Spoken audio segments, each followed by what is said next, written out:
Hello friends, കഴുകൻ കോഴികൾ എന്നറിയപ്പെടുന്ന നേക്കഡ് നെക്ക് കോഴികൾ കുഞ്ഞു വിരിഞ്ഞിറങ്ങിയിട്ടുണ്ട് കേട്ടോ.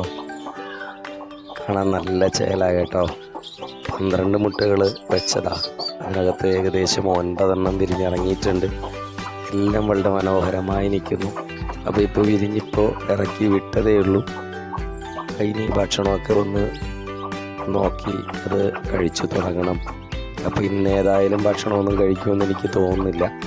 കാരണം ഏകദേശം ഒരു 24 മുതൽ 48 മണിക്കൂർ വരെ അവയ്ക്ക് ആവശ്യമായിട്ടുള്ള ഭക്ഷണം അതിൽ തന്നെ ഉണ്ടായിരിക്കും. എങ്കിലും അതിനെയൊക്കെ ഒന്ന് വിരിഞ്ഞപ്പോഴൊന്ന് പുറത്തിറങ്ങി വിട്ടു എൻ്റെ സന്തോഷം ആ കോഴിക്കുട്ടികളിൽ കാണാനുണ്ട്.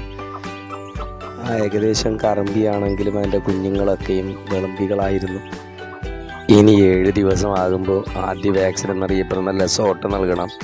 അത് കഴിഞ്ഞൊരു 7 ദിവസം കൂടെ കഴിയുമ്പോൾ IBD നൽകണം.